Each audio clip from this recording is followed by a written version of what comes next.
It's time for Security Now. Steve Gibson is here. And of course, as always, there's lots to talk about. How many customers did CrowdStrike lose, if any? And why Steve says, I'd still be a customer. We'll also talk about Telegram's founder, owner, and CEO arrested in France with what many are seeing as an attack on encrypted communications. But Steve's going to do a deep dive on Telegram's, and I'm going to put this in air quotes, encryption. He says, no, it's not really. All that and more coming up next on Security Now. Podcasts you love. From people you trust. This is TWiT. This is Security Now with Steve Gibson, episode 990, recorded Tuesday, September 3rd, 2024. Is Telegram an encrypted app? It's time for Security Now, the show where we talk about your security, your privacy, and what's going on in the world around us with this cat right here, Mr. Stephen Tiberius Gibson, the host at grc.com. Hi, Steve. Yo, Leo. How are you? I'm looking at these episode numbers, and it's getting pretty exciting. We're inching up. And thank goodness I let everyone know a long time ago that it wouldn't be over. Otherwise, it'd be really sad. Oh, yeah. See, aren't you glad now? 990, 991. The countdown. It'd be so good. Sad. Yeah. So now it's a countdown to nothing. Yeah. Well, no, actually, I was telling the truth a long time ago when I said, I'm going to have to rejigger my technology to handle 4 digits because, back when I wrote it, we had 1 or then maybe 2, but I thought, we're never going to need 3, but what the heck? I'll just set out for 3. We could do hex. No. We're going to go 999. It'll be a celebration. That's sometime in November. And then we're going to go right on into 4 digits. And however, I'm really sure we won't need 5. That's not. I think you're safe on that. I think we're safe. Both of us will be just a memory. Okay, so lots of interesting stuff to talk about. As I know you've been talking about, but we haven't talked about it, touched on it here, and it had just happened for last week's podcast, and I didn't know what was going to happen, but Telegram's founder, owner, and CEO has been arrested in France. So we're going to look at what that means.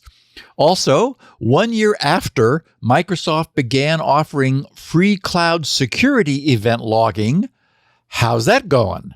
Also, to no one's surprise, CrowdStrike is losing customers. But how many? Microsoft, on that topic, is going to meet with CrowdStrike and other vendors to discuss new solutions. We'll talk about that. Also, that Yelp is not happy with Google.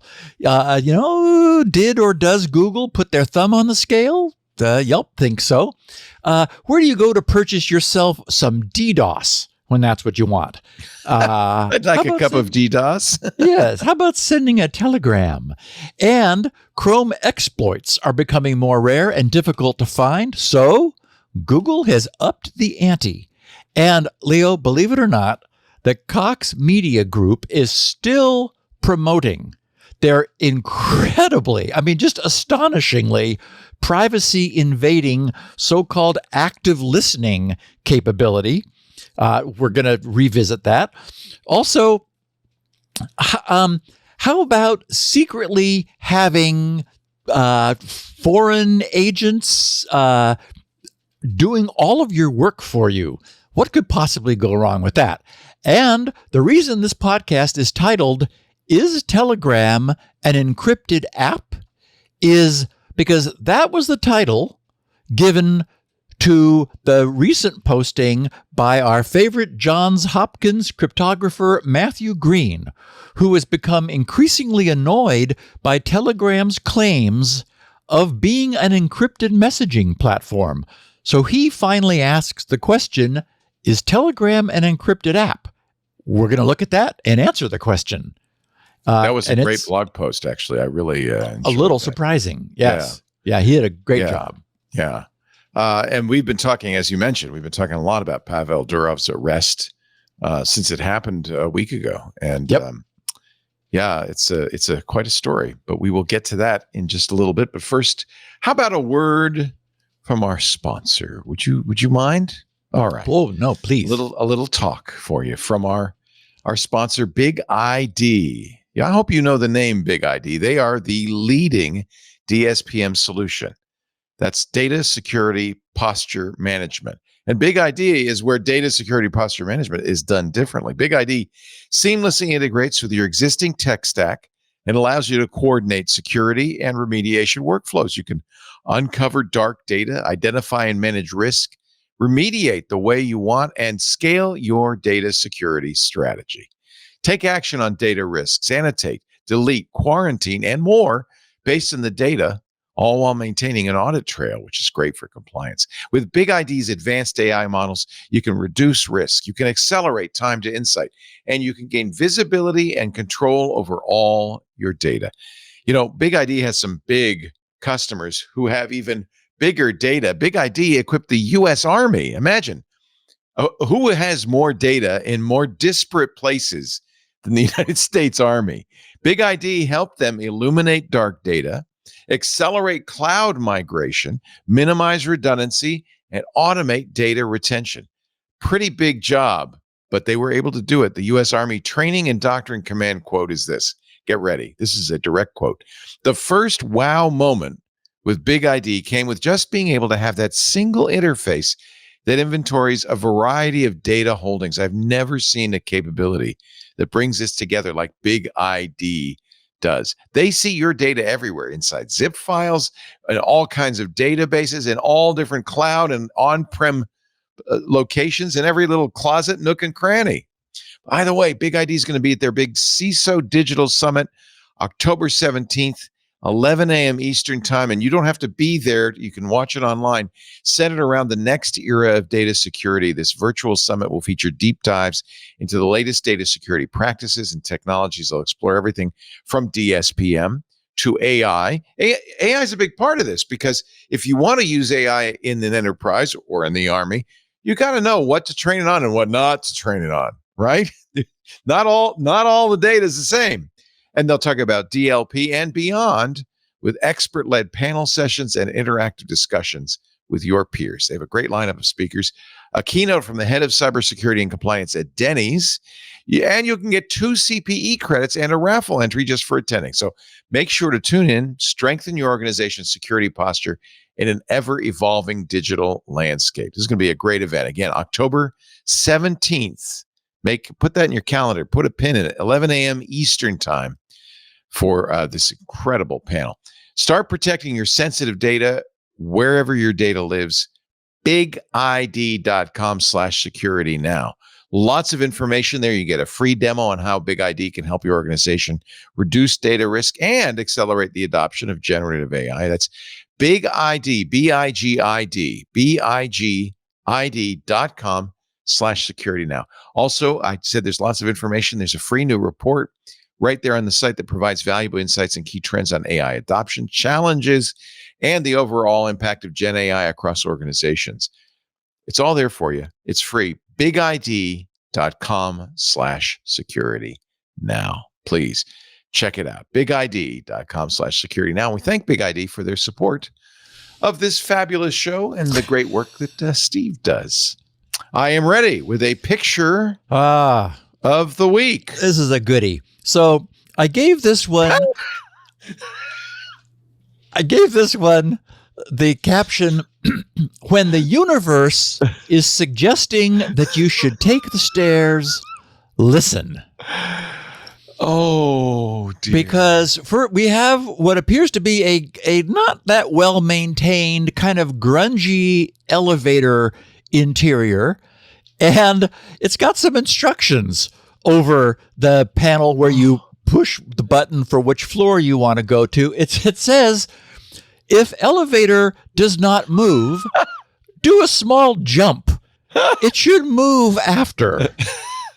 Now, again, if you get into an elevator and you see that signage, The stairs really are Yes. looking better. Good thinking. Yes. So yes, and I don't know that I can't. There's some signage off to the right. There's something about a guy with a mask. It looks like delivery drivers must wear something or other. Oh, and it says and have temperature, blah blah blah. So like have their temperature taken or something.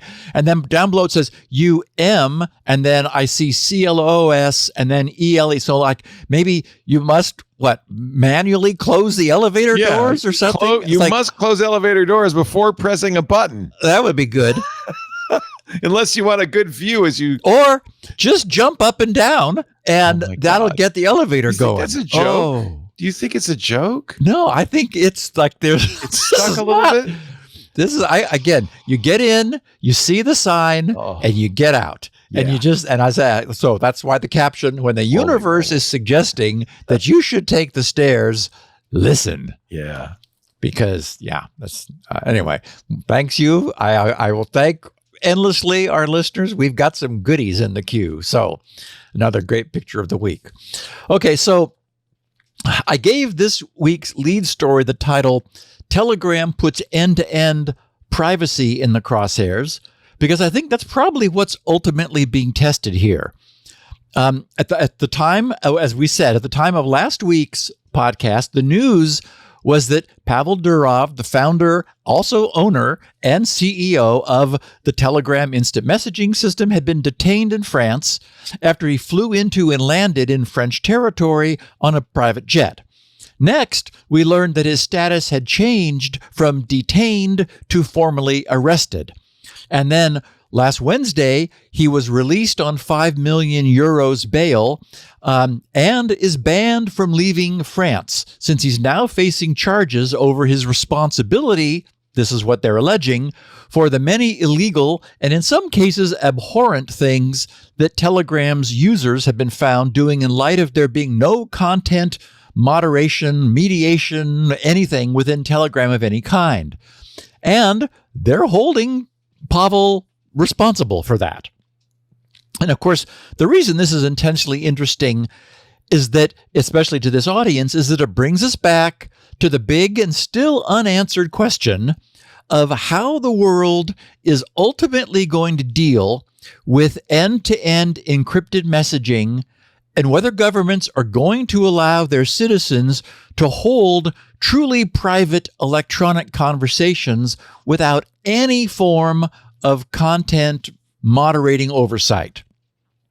And in the present case of Telegram, the charges which French authorities have levied against Pavel include being complicit in running an online platform that allows sharing of CSAM, which, as we know, is the abbreviation for child sexual abuse material, also drug trafficking, fraud, and money laundering, as well as not cooperating with authorities when required to do so by law.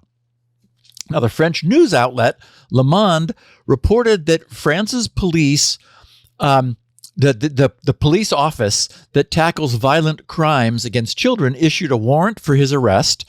And in a LinkedIn post that was later deleted, that office's secretary general said that, quote, at the heart of this case is the lack of moderation and cooperation of the platform, which has nearly 1 billion users in total, though not all in the EU, much fewer than that, particularly in the fight against, they said, pedocriminality. And the EU arm of Politico reported that the specific incident that was cited in the arrest warrant was Telegram's refusal to identify a specific user after being served with a judicial request. Politico wrote after viewing a document related to the warrant, quote, the warrants for Pavel Durov and his brother Nikolai were issued after an undercover investigation into Telegram led by the cybercrime branch of the Paris prosecutor's office, during which a suspect discussed luring underage girls into sending, quote, self-produced child pornography, unquote, and then threatened to release it on social media. So, creeps are on Telegram, okay? According to the document, the suspect also told the undercover investigators that he had raped a young child.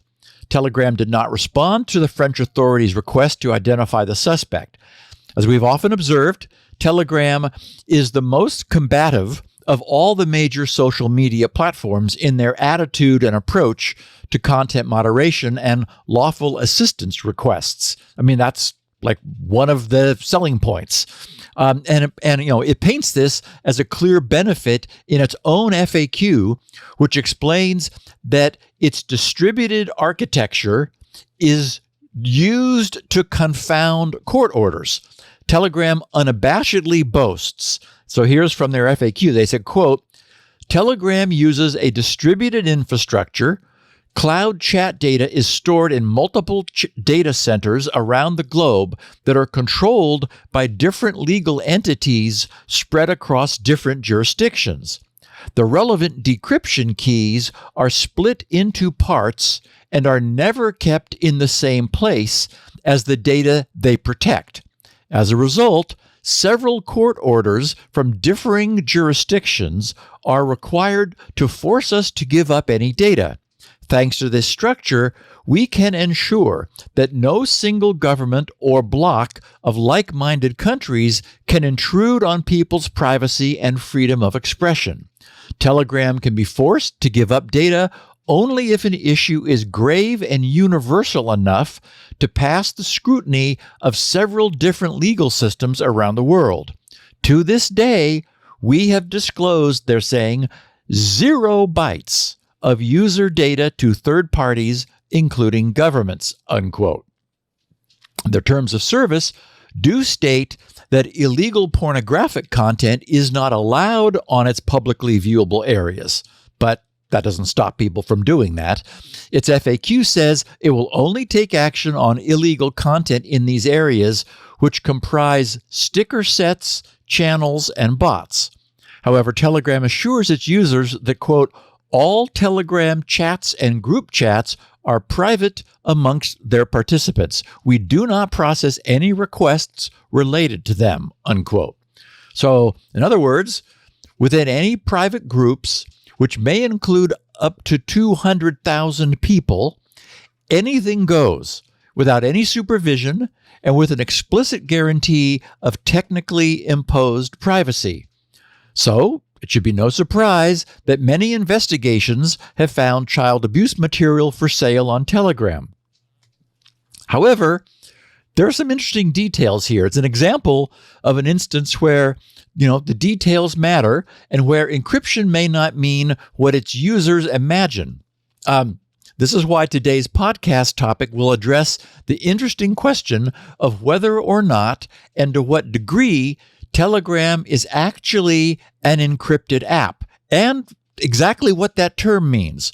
Our longtime listeners may recall that I've never been impressed with Telegram's encryption from day one, because it's a perfect example of what we all know should not be done. Telegram uses a homegrown cipher that a couple of guys just made up. His brother, Pavel's brother. Right. Yeah. It's like, okay, it's got some wacky name. I'll get to it later, but it's like the information garbling protocol or something. It's like, what? And literally Matthew says, WTF? It's like, he's like, whoa. Anyway, they did this well after the world had learned how to do encryption correctly. So, they don't, as we've said a long time ago, nobody needs another cipher. Nobody needs another hash. Those building blocks are in place. They've been time and academically and in the wild tested. They work. They're solid. So don't just go gluing some together in some weird arrangement and say, we dare you to break it. And of course, the fact that they've offered a large cash prize to anyone who could break it does not change the fact that it's not based on any sound, formal design or tested cryptographic system. So anyway, we're going to take a far closer look at Telegram at the end of today's podcast, since, as I said at the top of the show, Johns Hopkins cryptographer Matthew Green just posted an intriguing piece titled, Is Telegram Really an Encrypted Messaging App? Okay, but be that as it may, Telegram does offer one important feature that makes it unique among all of the private messaging systems. Whereas Telegram, as I noted earlier, can comfortably provide privacy for 200,000 members of a large group, Apple's iMessage groups are limited to 32 participants. Signal groups are limited to 1,000, and WhatsApp's variant of Signal limits group size to 1024. It turns out that implementing true end-to-end encryption across large groups with many participants is not trivial. But what much of the media misses is that, as we'll see, Telegram doesn't actually do that. So their unique value proposition is to provide large groups with unmoderated communication and certainly some degree of privacy. Telegram describes itself as a cloud-based messenger that provides, quote, seamless sync, unquote, across devices. But to do that, it needs to have access to the content of those messages. And we know that because Telegram themselves can access the content of conversations. So it certainly could invest in moderation if it chose to. It chooses not to. NBC News reported that child safety groups in the US, UK, and Canada all get short shrift from Telegram when they report CSAM on the platform. And for example, this is in contrast to an app like Signal, which also espouses and has the technology to actually enforce privacy-first values. Signal's built its app so that its technology implements those values as much as possible while still enforcing privacy. So although Signal collects no content from its users and only minimal metadata about how they use the service, Signal is able to and will respond to law enforcement requests, but only to the extent of providing account creation dates and the date an account last accessed Signal. This means that while Signal is not in practice a great deal more helpful than Telegram, at least Signal is not openly combative and can honestly say that it has wholeheartedly cooperated with court orders to the limit of its ability and technology. When Telegram says that, it's not true. Okay, so what of Pavel Durov? This may just be a shot across the bow, and it might wind up being good for Telegram's business model to see their founder and CEO being detained and tried for his refusal to comply. Since Telegram currently has only 41 million users in the European Union, this falls short of the 45 million user threshold that would subject it to the EU's Digital Services Act. With Telegram not categorized as a very large online platform, it's not subject to the EU's stricter transparency and content moderation rules. However, the Financial Times recently reported that the EU is now investigating Telegram for misrepresenting the total number of EU users in order to fall below that 45 million user threshold. Yeah, right. I'm shocked. Last February's claim of that they only have 41 million users within the EU is going to be carefully examined for its veracity. Now, the one thing that this gives me the occasion, and I think it's important to observe before we move on, and we'll be coming back to what Matthew Green said in a minute, is that both of today's major mobile platforms, iOS and Android, manage their client apps with an iron grip. They do this to enforce both security and control over these client apps. And we spent a lot of time through the years talking about all of the ins and outs and mechanisms for this. So, for example, something close to home here, the reason SpinRite boots directly over its user's hardware and brings along its own minimal OS is because it cannot obtain the direct hardware access it requires from within any operating system environment. But nothing like that exists for our mobile operating systems. None of the various messaging platforms are able to obtain anything approaching direct access to the platform's underlying hardware. So we should always be mindful of the fact that the OS runs the camera, runs the screen, and runs the virtual keyboard, and that access to those resources is granted to the applications that are running. That's why we're able to seamlessly switch among applications without any application being able to prevent that. Apps are powerless clients of their mobile platform OS. So a messaging app such as Signal, WhatsApp, Telegram, or iMessage may be as clever as it wishes with how the content that it communicates is encrypted and decrypted. But everything that is eventually communicated to and from its users passes through the control of the OS. And that OS is always able to see everything that's happening in the clear without any form of obfuscation or encryption. I think we need to hold on to that, because it's easy to get focused on the ins and outs and specifics of any given messenger. But our mobile OSs have an iron grip over all of these messaging apps. And what the user sees, the decrypted content coming out of the app and onto the device's UI surface and going in, the OS is the one that has unfettered, unencrypted access to that.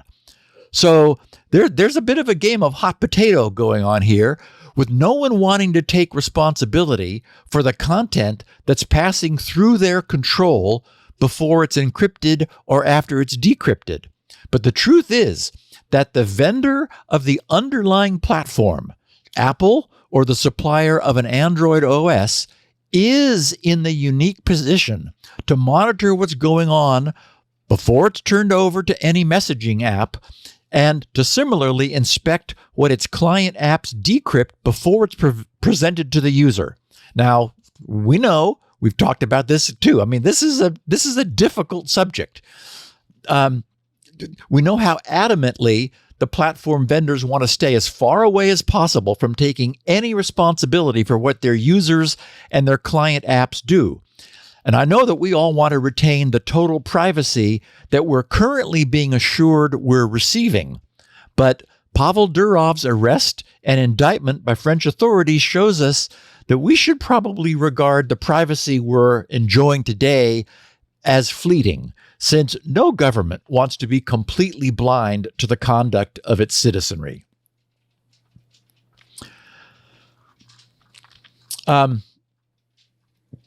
Okay, so to set the stage for some news, recall that 5 months ago, last April, the U.S. Cyber Safety Review Board released a rather scathing report, which squarely placed the blame on Microsoft for the nation-state linked intrusion into Microsoft Exchange Online, which led to the theft of about 60,000 U.S. State Department emails that previous summer. The CSRB report stated that the breach, quote, was preventable and should never have occurred, unquote. The report elaborated that a series of operational and strategic decisions by Microsoft pointed to a corporate culture that deprioritized investments in enterprise security and rigorous risk management, despite the central role the company plays in the larger technology ecosystem. The CSRB urged Microsoft to publicly share its plans to make fundamental, security-focused reforms across the company and its suite of products. The board also recommended that all cloud service providers and government partners enact security-focused changes.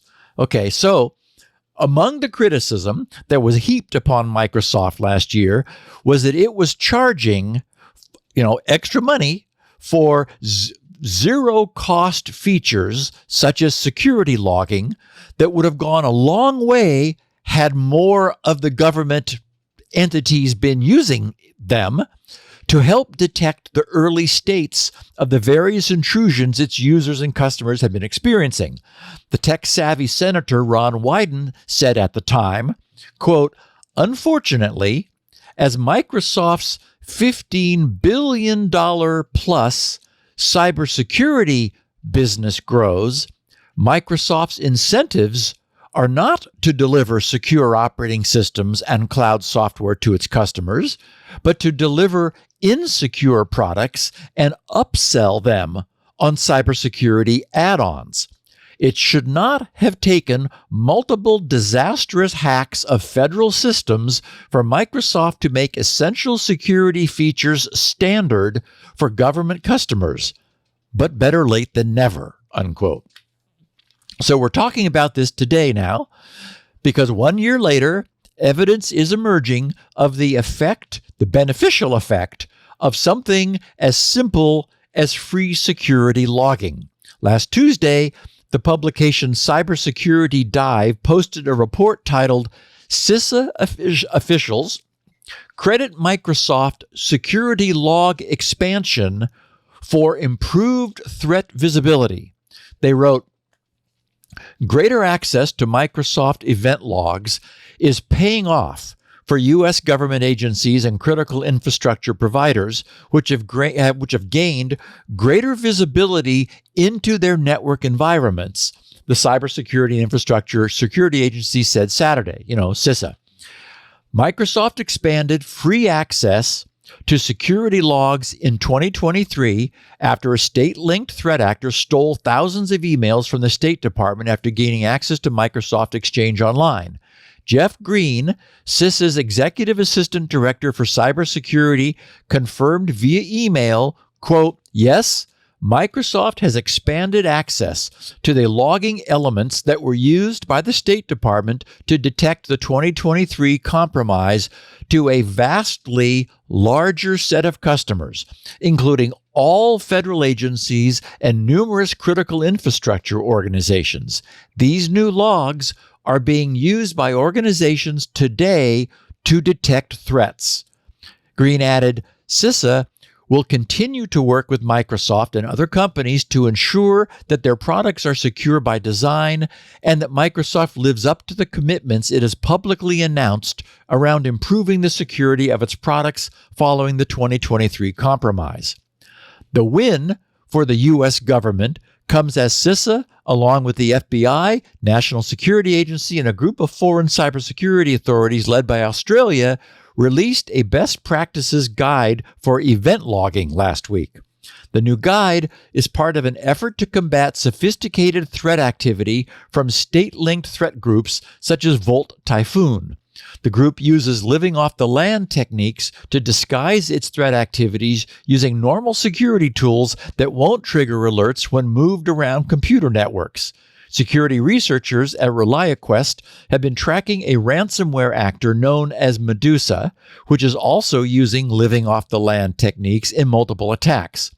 Alex Capraro, cyber intelligence analyst at ReliaQuest, said via email, quote, "By implementing the best practices for event logging and threat detection outlined in this guide, organizations can enhance their ability to identify and mitigate malicious activities, thereby protecting their networks, devices, and data from compromise." So, yay, it's unfortunate that Microsoft had to, have so many problems and come under so much pressure before it made something that costs it virtually nothing free, because it was making money from selling something that it's no longer making money from. But really, anyone who's got any experience with IT security understands and has, I'm sure, used logs to find out what's going on. I think the first instance where I saw logging being used to a level that at the time I thought was a little over the top was about 25 years ago. Mark Thompson, my friend whose site is analogx.com, Leo and I know Mark. He's been a friend of ours for decades. Is he still doing his analog? He's still busy doing stuff, Leo. Oh. Mark made a comment about, I think it was, we were talking about something, and he made a comment that he was logging something, and I thought, it was like logging how long his toothbrush takes to charge or something. It was like, what? But what do you know? Turns out that was useful somehow. But I know that over time, I've increased the amount of logging I'm doing. And sure enough, I guess the point is, you don't know what you don't know until you wish you knew. And if everything is being logged, then you may have to do some log processing. And I roll logs over monthly and zip them down because logs tend to compress massively down to things that are much smaller. But sure enough, I find myself going back and looking through logs to obtain information that I wasn't specifically thinking that I would need. But, if you log it, it's going to be there when you need it. So anyway, the idea, I'm not at all surprised that this is a benefit. And, you could argue 30 years ago that hard drives were expensive and, you didn't want to log everything because, think of all the space it would take. Now, hard drives, data storage it's free. So why not log? And on that note, Leo, log everything. Log everything. Why not take a break to tell us about our sponsor? And then we're going to talk about CrowdStrike and how they're doing with their customers. Gladly, Steve. Our show today brought to you not by CrowdStrike, although they were a sponsor for a long time, and I thought the world of them. I hope they're. I still do, Leo. I would not have left them after this. Okay, there you go. There you go. That's a kind of a tepid endorsement, but it's an endorsement nonetheless. Our show today brought to you by ThreatLocker. Now, this is a company you definitely want to keep. ThreatLocker. So here's the question. Do zero-day exploits and supply chain attacks keep you up at night? Mm-hmm. Worry no more. You can harden your security with ThreatLocker. ThreatLocker is zero trust done right. And, you may remember a few weeks ago that a number of airlines struggled a little bit after a big security thing. Not JetBlue. JetBlue trusts ThreatLocker to secure their data and keep their business operations flying high, which is a good thing because I'm flying JetBlue a day after tomorrow. Imagine taking this is zero trust, a proactive, deny by default approach to cybersecurity, blocking every action, every process, every user, unless authorized by your team. That's security made simple. ThreatLocker lets you do this and just as important, provides a full audit for every action that helps you with risk management and compliance. Their 24/7 US-based support team fully supports your onboarding and beyond. So don't worry about getting started or continuing. It's easy as it can be. Stop the exploitation of trusted applications within your organization and keep your business secure, protected from ransomware. Organizations across any business, any industry can benefit from ThreatLocker's ring fencing. That's what they call it, ring fencing, by isolating critical and trusted applications from unintended uses or weaponization and limiting attackers' lateral movement within their network. ThreatLocker's ring fencing has a really great track record. They were able to foil a number of attacks that were not stopped by traditional EDR. You may remember us talking a few years ago about SolarWinds Orion. That attack, the 2020 SolarWinds Orion attack, was foiled by ThreatLocker's ring fencing.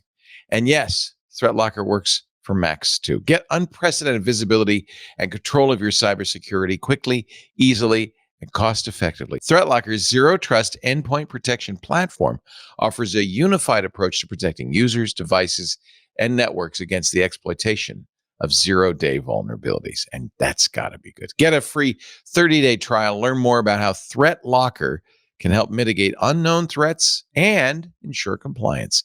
Visit ThreatLocker.com. It's a great name, isn't it, for a zero trust solution? ThreatLocker.com. Lock those threats up with ThreatLocker. All right, Mr. G. Okay. On we go with the show. So far, CrowdStrike reports that it expects to lose around $60 million in net new annual recurring revenue and subscription revenue in the aftermath of its technical outage. Now, I don't have a good sense for what that represents as a percentage of total revenue, but it does not sound like much because CrowdStrike is, it's the big player in this EDR, the endpoint detection and response market. So, nevertheless, CrowdStrike is endeavoring, as you would expect them to retain customers by offering various discounts. Their CEO, George Kurtz, denied rumors that the company was losing customers to rivals. But of course, that will happen to some degree after the so-called CrowdStrike outage, which has now been named. Although, as I said, I'm sure I would be staying unless I was in some way otherwise unhappy, because the changes they've made since have seemed solid. We talked about last week how George went to the Pony Award and accepted the biggest mistake ever in history award, in person. Whereas other companies like Microsoft has just blown it off. You're not going to get anyone from Microsoft there. So that was impressive. And they really, a broken bone is always stronger when it heals, right? They've really, you could have an employee that screws up and over and over and over and refuses to learn a lesson, in which case, okay, fine, we're going to have to let you go. But, it's possible also to learn a lesson. And I'm sure they've this really sunk in. George said that he's putting that award in the lobby so that all the employees have to look at it. That's a good idea. That's a great idea. When they come into work every morning. We don't want another one of these, okay? Yeah. So for what it's worth, both SentinelOne and Palo Alto Networks have claimed that they've been fielding calls from soon-to-be ex-CrowdStrike customers over the past few weeks. Again, I don't doubt that for a moment. But to me, it doesn't seem like that many are leaving. And we actually, I sent the email for this podcast out early today because I started working on it really early yesterday and got it finished earlier this morning than I normally do, and notified about 8,900 of our listeners of the contents. We have a listener who works at CrowdStrike, and he already sent me some feedback and said, for what it's worth, we're doing fine. And so, I'm sure they are. And on that note, interestingly, Microsoft will be meeting privately with a bunch of these guys. Exactly 1 week from today, on September 10th, Microsoft will host a Windows Endpoint Security Ecosystem Summit. Their announcement said at their Redmond, Washington headquarters.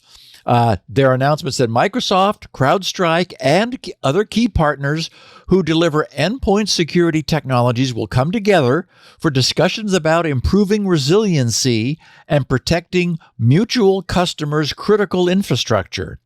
They said our objective is to discuss concrete steps we will all take to improve security and resiliency for our joint customers. The CrowdStrike outage, this is Microsoft's phraseology, in July 2024 presents important lessons for us to apply as an ecosystem. Our discussions will focus on improving security and safe deployment practices, designing systems for resiliency, and working together as a thriving community of partners. We're all happy here. To best serve customers now and in the future. They finish saying, in addition to ecosystem partners, Microsoft will invite government representatives to ensure the highest level of transparency to the community's collaboration to deliver more secure and reliable technology for all. It's expected that the Windows Endpoint Security Ecosystem Summit will lead to next steps in both short and long-term actions and initiatives to pursue with improved security and resilience as our collective goal. We will share further updates on these conversations following the event. So, I would imagine that the government representatives are invited as a means of showing that something is being done to keep anything like this from ever happening again. And in other reporting about this, I saw that Microsoft plans, not surprisingly, to discuss new ways of building these EDR products so that they can still get their job done while relying more on safer user mode code and less on proprietary kernel drivers. That's the key, isn't it? Keep them at a ring zero. Yeah. Give them an API. Yeah. Yeah. And it's really, so it's difficult to do. That is, essentially, Microsoft would have to provide hooks all over the place, which the various EDR vendors now use. That is, they install a driver, and when the system's booting up, they go and hook a whole bunch of Microsoft's APIs themselves. And by hook, I mean essentially, it's the idea is that they re-vector the API service which the OS publishes, so that any client running on Windows actually calls into this driver, the proprietary third-party driver, which examines the call, decides what it thinks about it, and then if it looks okay, forwards it to Windows, to the Windows kernel, where it would have normally gone directly to. So it's a so-called, it's a comprehensive filter like wrapping around the Windows OS. So, Microsoft doesn't want to offer that. I mean, and this is why it's been so limited so far. There are some things, yes, that you can do. AV vendors have some hooks they can use, but nothing like the degree of low-level access that is really necessary to monitor the behavior of things that are trying to use Windows. So it's going to be, it's an interesting dance. And of course, Microsoft is marketing the crap out of their own solution, Windows Defender for Enterprise and everything, because it's like, well, if you just used ours, you wouldn't have had a problem. It's like, right. Nor would we have had the functionality. We heard from many users who are using CrowdStrike who said this thing saved our bacon a number of times. So yeah, we weren't happy that we all had to get up at 1 a.m. in the morning and work all day and lost a day of productivity, but we're sticking with them. So anyway, it is certainly the case that, and we expected, right, that Microsoft would be holding a meeting with the vendors and say, okay, what do we do about this? And of course, Microsoft had some responsibility too. Many people were saying, why didn't Windows Safe Boot fix this? Why wasn't it possible to identify the source of the trouble and then say, okay, well, we're going to bring you back up, but you're not going to have your EDR solution enabled until you roll it back somehow. So Microsoft's resilience, the core Windows resilience could have been much higher than it actually turned out to be. So yeah, lots of things for everybody to fix.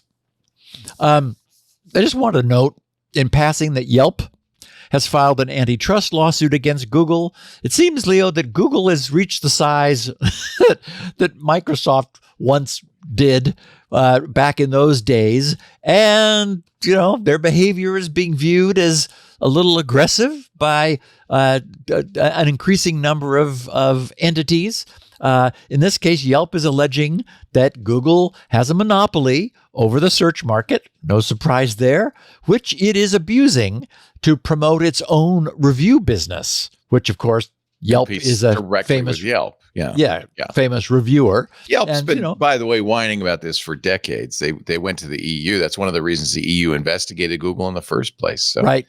It's nothing new. It's interesting they're taking a direct approach now. Yes. And it's certainly true that, as we know, controlling search is an incredibly powerful place to be. Right. We view the internet through what our chosen search engine reveals to us. And I've spoken of her before. My wonderful Luddite realtor friend thought that Google was the internet.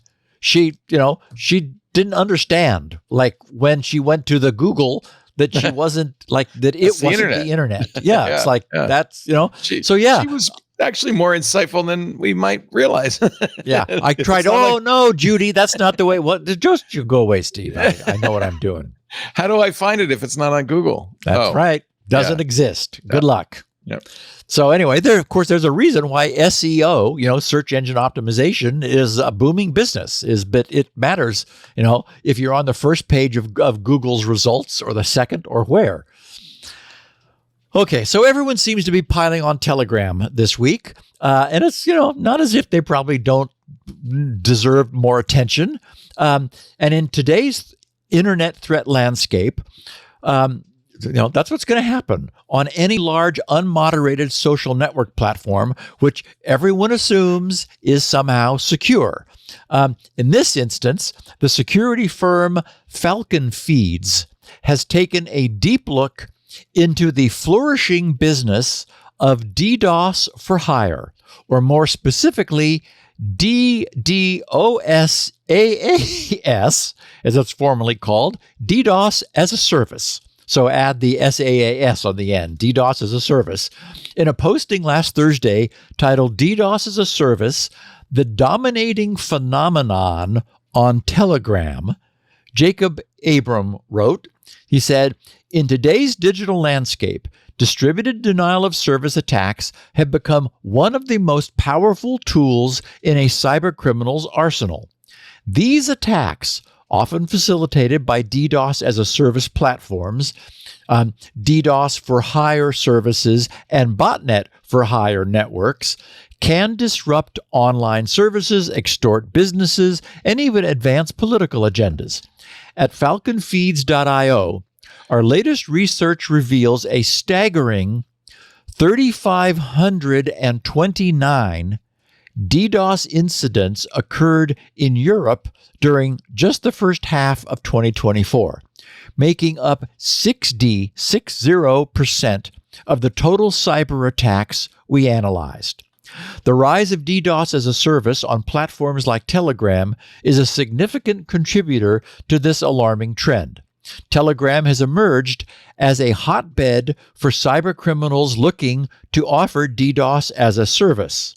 On various Telegram channels and groups, vendors openly advertise a range of DDoS attack services at different price points, making it alarmingly easy for even those with minimal technical expertise to hire a DDoS attack. Telegram's encryption and anonymity features create an ideal environment for these illegal activities to flourish unchecked. Our research, they wrote, has identified over 140 Telegram channels and groups actively offering these services, with 80% of them being currently active and trading these services primarily through cryptocurrencies. This trend underscores the growing accessibility and anonymity of DDoS attacks, posing a significant threat to businesses and individuals alike. So-called basic attacks are available for as little as $10 per month, and the power and cost scales upward, with more sophisticated attacks being prolonged with high intensity costing as much as thousands of dollars. Price lists are often displayed on Telegram channels, with discounts available for repeat customers or bulk orders. Oh my God. This availability and accessibility has turned DDoS into a commodity available to anyone willing to pay. And again, where are these services to be found? On Telegram. Okay, you but wait, no Steve. longer even need the dark web.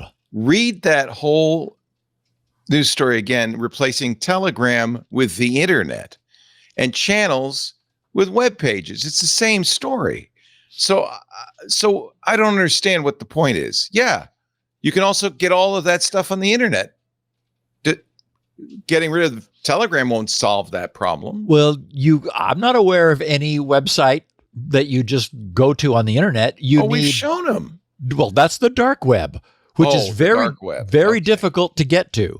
You have to have Tor. You've got to have onion addresses. I mean, so it's making this so easy that's the problem. Yes, okay. And as we know, ease of access, really changes the whole threat landscape. Yeah, we'd like to keep attacks away from the unwashed masses. We only want people who know what they're doing to attack. $10, Leo. The bar of entry is really it's low. Pretty easy. Yeah. Okay, so last Wednesday, Google announced that it would be increasing, in some cases by as much as a factor of 5, the reward bounties it would be offering for the responsible disclosure and discovery and then disclosure, reporting to them privately of Chrome exploits due to the increased difficulty, which is good news for everyone, of exploiting Chrome. So that's all good news for the world's #1 web browser. Google said, they wrote, "Time flies. Believe it or not, Chrome browser turns 16 this year," which, Leo, means you and I have been doing this podcast We're really old. longer than Chrome has been around. We were 3 years into this before Chrome happened. I should go back and find that episode where you do the story. And now Google has announced it's going to release its own browser. That would be interesting. Yeah. I mean, remember, we were talking about IE6. That's true. Back That's a good point. In the beginning. Yeah. And like Firefox 4 or something. We're almost as old as Google itself, to be honest. We've been around a while. I do remember when a friend of mine said, "Hey," because we were all using Alta Vista. That was the best search engine that there was then. Right. And he said, "Hey, some Stanford guys came up with something. Check this out. It's got a strange name. It's Google." It's like, what? I remember when Dvorak would use that as a litmus test to see if you were really a geek. He would say, "What search engine do you use?" And if you said Excite or Alta Vista, he'd go, but if or you Yahoo said, or something. Or Yahoo, if you said Google, you go, That doesn't work anymore. No. My realtor is using Google. Yeah, so exactly. It's the internet. That's right. Okay, so 16 years old, and their VRP, which is their vulnerability rewards program, to their credit, is turning 14. So it only took them 2 years. Google was 2 years old when they decided, we should start rewarding people for finding vulnerabilities in Chrome. So that's good. Google posted, as Chrome has matured over these years, finding the most impactful and exploitable bugs has become more challenging. At the same time, new features are frequently introduced into Chrome that may result in new issues, which we also want to encourage being reported.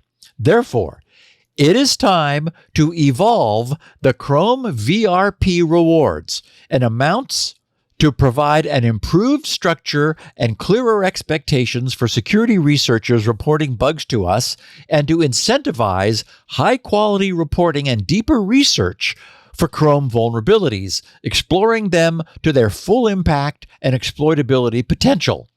In this blog post, we'll explain how we've moved away from a single table of reward amounts for non-mitigated bugs and separated out memory corruption issues from other classes of vulnerabilities. This will allow us to better incentivize more impactful research in each area, and also reward for higher quality and more impactful reporting. Now, I should mention that reading between the lines, what they're sort of saying is, we're willing to pay if you're willing to do more work after you find a problem. In other words, a lot of people have been saying, hey, look, I made Chrome crash, pay out. And now Google's saying, well, okay, if you just make it crash, this is how much you get. But if you're willing to go deeper and do more of our work for us post crash, then we're willing to make it worth your time. And that makes sense to me. I mean, that's good because wait till you hear what you can earn if you go all the way here. So they wrote, we've remodeled our reward structure for memory corruption vulnerabilities into the following categories. They've got 4. High quality report with demonstration of remote code execution. They said report clearly demonstrates remote code execution, such as through a functional exploit. And that's the big money. Or high quality report demonstrating controlled write, where a report clearly demonstrates attacker controlled writing of arbitrary locations in memory. Third, high quality report of memory corruption, report of demonstrated memory corruption in Chrome that consists of all the characteristics of a high quality report. And finally, baseline is their minimum. They said a report consisting of a stack trace and proof of concept displaying evidence that memory corruption is triggerable and reachable in Chrome. So, right, different levels, different bar settings that they're asking you to jump over. And they said while the reward amounts for baseline reports of memory corruption will remain consistent, we have increased reward amounts in the other categories, meaning where you're willing to go do more work and give us more, with the goal of incentivizing deeper research into the full consequences of a given issue. The highest potential reward amount for a single issue is now $250,000. Oh, wow. $250,000. That's enough to live on for a few months. Yes, it is. For a demonstrated remote code execution in a non-sandboxed process. If the RCE in a non-sandboxed process can be achieved without a renderer compromise, it is eligible for an even higher reward to include the renderer RCE reward. So you can get them both. So I've got a link in the show notes. I'm not going to go into any finer detail here, but anyone who's interested in more detail can follow the link. It's to Google's Bug Hunters posting. And I think it's a good move and good news that since Chrome is becoming more difficult to exploit, the payouts are increasing, commensurately. This may also be the first time, and I really give them credit for this, Leo, the first time I've ever anywhere seen a software publisher actually say, they wrote this, quote, at the same time, new features are frequently introduced into Chrome that may result in new issues, which we also want to encourage being reported. Anyway, anyone who's been following this podcast for more than a few months will think, yeah, of course. But, because we talk about this all the time. Like Microsoft won't leave Windows alone, so they're never getting the bugs fixed. They're introducing as many every month as they're fixing. Yep. So it's just rolling forward. Yeah, but for them to admit it is a pretty big deal. Yes, who's ever actually heard any publisher say that? So props to Google for that. Yeah. Okay. Yikes. Believe it or not, Leo, when I encountered this next bit of news, I thought I was experiencing deja vu. The summary was titled CMG's Active Listening, and it read, after media companies and device vendors spent a decade telling customers that microphones baked into their devices are not secretly recording audio, a leaked pitch deck from the Cox Media Group, CMG, is advertising a new service that can show ads to users based on what they've said near microphones. Google kicked CMG from its advertising platform after 404 Media acquired the slide deck and then asked Google to comment. Okay, now, when I read that, it was ringing some bells. I went to GRC's Security Now page and entered Cox Media Group into the search bar in the upper right of all of GRC's pages. The first link and summary that appeared was from our podcast number 953. That was the last podcast of last year, dated December 21st of 2023. And that podcast was titled Active Listening. After the news that CMG was reportedly of what they were reportedly doing and bragging about on their own webpage, which had the URL ending in active listening and overview, they took down the page, but not before the Internet Archive spiders, found and archived the page. And that was Google's shortcut of the week, which is still pointing to the page in question. So grc.sc/953, and it's still every bit as unnerving as it was 9 months ago. The page starts out saying, imagine a world where you can read minds, one where the second someone in your area is concerned about mold in their closet, where you have access to a list of leads who are unhappy with their current contractor, or who's struggling to pick the perfect fine dining restaurant to propose to their discerning future fiancé. This is a world where no pre-purchase murmurs go unanalyzed, and the whispers of consumers become a tool for you to target, retarget, and conquer your local market. It's not a far-off fantasy. It's active listening technology, and it enables you to unlock unmatched advertising efficiency today, so you can boast a bigger bottom line tomorrow. Do we need a bigger vehicle? I feel like my lawyer is screwing me. It's time for us to get serious about buying a house. No matter what they're saying, now you can know and act. And lower down, under the how we do it, they say, whether you're a scrappy startup or a Fortune 500, active listening makes the unreachable in reach. CMG can customize your campaign to listen for any keywords and targets relevant to your business. Here's how we do it. We flesh out comprehensive buyer personas by uploading past client data into the platform. We identify top-performing keywords relative to the type of customer you're looking for. We set up tracking via pixels placed on your site so we can track your ROI in real time. AI lets us know when and what to tune into. Our technology detects relevant conversations via smartphones, smart TVs, and other devices. As qualified consumers are detected, a 360 analysis via AI on past behaviors of each potential customer occurs.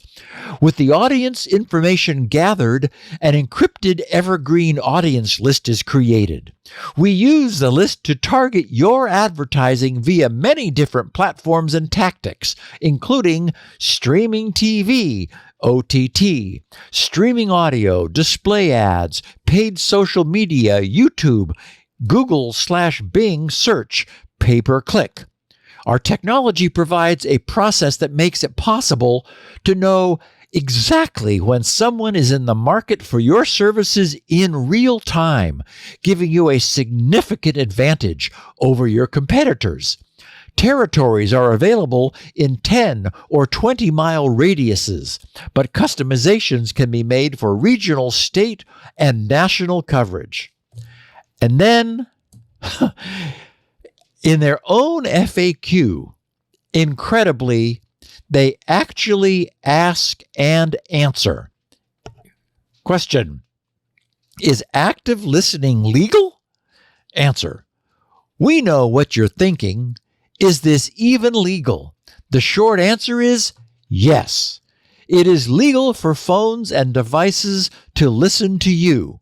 They actually wrote the following: when a new app download or update prompts consumers with a multi-page terms of use agreement, somewhere in the fine print, active listening is often included. Unbelievable. Question: how does active listening technology work? Answer: our technology is on the cutting edge of voice data processing. We can identify buyers based on casual conversations in real time.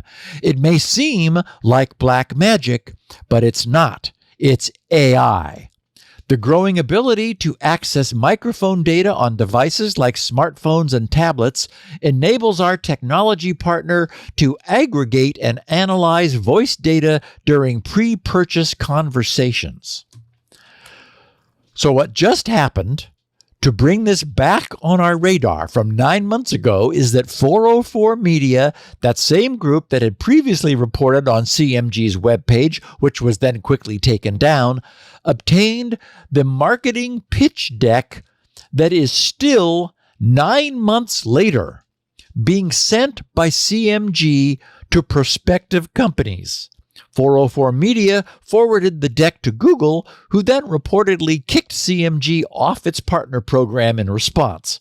That, of course, was the right thing for Google to do.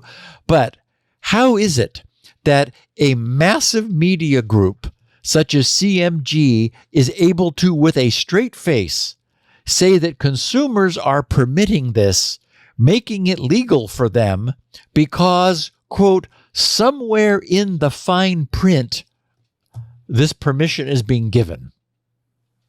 Unbelievable, Leo. Yeah, I feel like, when this story first broke almost a year ago, and we talked about it. Whoops, let me, I don't know what that's doing there. Let's turn that off. That's our Discord doing their thing. We kind of thought, well, this is probably an overstatement on the part of Cox Media Group. These guys are salesmen and saying, well, we know what people are talking about. Probably. I mean, do you think that Amazon is sending the contents of Echo texts to CMG? I don't think so. Or maybe Apple, well, now we know that Amazon responds to keywords. Yeah. I mean, at least the enable keyword. Maybe it's responding to a broader range of specific phrases. I don't know. But I don't know either, but I think it's completely possible to say that these guys are just salespeople overselling what they know, because I've yet to see evidence that they actually, they probably can get stuff from smart TVs. I doubt there's much Samsung won't sell, but I can't imagine that Amazon or Apple or Google Apple are selling. How is Apple? No, there's just no. Maybe Android devices with some app that has been installed and asked for permission to access your microphone. Yeah, but when the microphone's accessed because the light lights up. Well, yeah. We all know we're carrying microphones around, but they're absolutely, it's kind of an unwritten law that you don't record everything and then send it to marketers. If they get caught doing that, that those companies are going to be and they're bragging about doing it. So how I don't know, Leo. I honestly think this is Cox Media Group overhyping their capabilities in order to make sales. That's what I think. Because maybe they're not vulnerable to being held accountable because they're not actually doing it. So if someone says point. Hey, what is this? It was oh, well, we're not really doing that. We're just telling people we are. Well, and maybe there are a few devices that they are doing that with, but they're not doing it with the phone in your pocket. They're not doing it with your voice assistant. I'm pretty sure. If they are, that's a huge scandal. But I think it's much more likely that Cox Media Group's lying, to be honest with you, or not lying, overstating their capabilities. How about that? Yes, embellishing. I mean, what salesperson ever embellishes? No, who's ever heard of that? Nobody I know. Would you like me to take a little break here, sir? Yes, sir. Okay. That would be good. I'm gonna embellish my coffee. That's why everybody hates salespeople, right? We don't. Lisa, who does all of our ad sales, is very quick to say, "I am not a salesperson. We're here to help you with your marketing. We're not salespeople." And one of the things I think I'm very proud of is that we pick partners that are good companies with great products. So it's easy, it's not a sales job. It's just, we tell you we introduce them to you and you get to decide, like our sponsor for this segment of Security Now, Vanta. You probably know Vanta. Whether you're starting or scaling your company's security program, you know that compliance is like job one. Demonstrating top-notch security practices and establishing trust with your customers is more important than ever. Customers are going, well, you just heard it in that story. Is Amazon listening to me? This is why compliance has become a very big deal. Of course, there's also the regulatory environment. Vanta automates compliance for SOC 2, ISO 27001, and more, saving you time and money, and of course, helping you build customer trust. Now, with Vanta, you can streamline security reviews by automating questionnaires, demonstrating your security posture with a really nicely designed customer-facing trust center. And it's all powered by Vanta AI, which makes it easier for you. Over 7,000 global companies use Vanta. Atlassian, Flow Health, Quora. They all use Vanta to manage risk and prove security in real time. Maybe you should be using Vanta. Get $1,000 off Vanta when you go to vanta.com/security now. That's VANTA, Vanta.com/security now. $1,000 off if you sign up right now. We thank Vanta so much for supporting the good work Steve does here. And we thank you for supporting it by going to that website, Vanta.com/security now. Thank you, Vanta. All right, Steve, you're back. You're on. Okay, so last week's serious propeller cap pure computer science nerd fest episode was every bit as much of a hit as I hoped it might be. It's fun thinking about new things, especially for this audience. But I wanted to take a moment to acknowledge some of the feedback I received from a number of our more technical listeners who correctly observed that the 3 layers of Bloom filtering I described last week could not always be guaranteed to be sufficient. Those observations were correct. My goal was to clearly establish the concepts involved, to talk about Bloom filter applications where the filter's inherent tendency to produce false positives would and would not represent any trouble. And then in cases where no false positives could be tolerated, to introduce the idea of successive layers of Bloom filters, where the next successive layer of the cascade would capture and be trained on the set of false positives which had been generated by the previous layer. So those who noted that the third layer might also produce some false positives were 100% correct. And a fully realized implementation of this system actually takes the form of a variable depth cascade, where successively smaller layers continue to be added and trained until no misbehavior is observed, when the entire corpus of unexpired certificates is fed down through the entire cascade. Eventually, there will be nothing to train the next layer on, since not a single false positive will have managed to make its way all the way down through the cascade. And I guess, in retrospect, I could have explained that last week, but as it was, I felt like it was already a lot for our listeners to take in.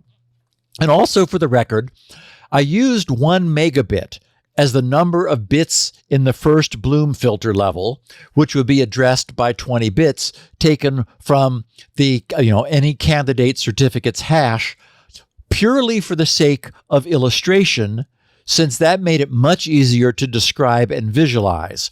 The actual size of the first filter and of each successive filter, as well as the number of Bloom layer bits that will be set by the addition of each certificate, are all well understood and are determined by a bunch of very fancy math. But, that was technically irrelevant to our understanding of the overall concept of probabilistic Bloom filtering, which, and getting that across was the goal of last week's. So anyway, definitely big props to our listeners who said, Steve, you do realize that 3 layers might not always do the job, right? And, speaking of listeners and their feedback, I got an interesting piece of feedback. We were talking a couple of weeks ago about the security company who discovered that they had inadvertently hired an actively hostile employee based in North Korea, who'd gone to extreme measures to spoof their identity and set up a fake domestic operating location. What happened to one of our listeners is a little different, but I think it's just worth sharing it. He wrote, "Hi, Steve. I was interested in the story from SN 985 about North Korean hackers posing as U.S. workers and getting hired by American tech companies. I'm currently between jobs, and I got an email from someone claiming to be from Malaysia who found my profile on a job board. This person is proposing and he has in air quotes, a collaboration wherein I get hired for a remote American tech job, then he impersonates me and does all the work. I send 85% of the paycheck to him, pocketing the other 15% for myself. I don't think anyone's ever approached me to ask for my participation in something so blatantly illegal before. Though, if I'm being honest, I was momentarily tempted since it would be easy money for me, and he'd still be making more this way than he could working in his own country.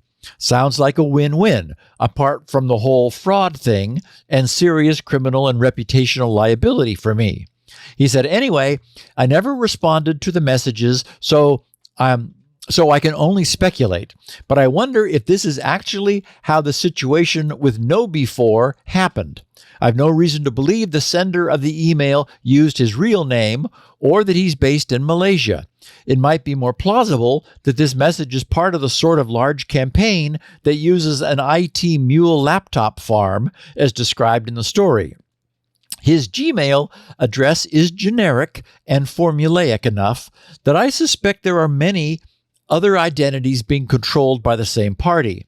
The message itself is so carefully wordsmithed that it doesn't strike me as a personal note from a fellow dev. I also received a follow-up message a week later, which felt more automated than not." He said, "Regardless, I thought you might be interested to see it since the public reads about the aftermath of these stories, but their onset usually happens behind closed doors. Forwarding the full message here in case you'd like to read it on air. Thanks, signed Parker." Okay, so interesting and intriguing indeed. Here's the solicitation email that Parker received. The subject was "Open to a collaboration?" And it says, "Hi, Parker. I hope you're doing well and don't mind me reaching out. I'm Lucas, a full-stack developer from Malaysia. I found your profile on," and this was on usebrain.com/talent. He said, "and wanted to propose a collaboration. I don't currently have any projects that need your help, but our collaboration could be either technical or non-technical. For the non-technical aspect, I'd like your help with entrepreneurial factors for my development work.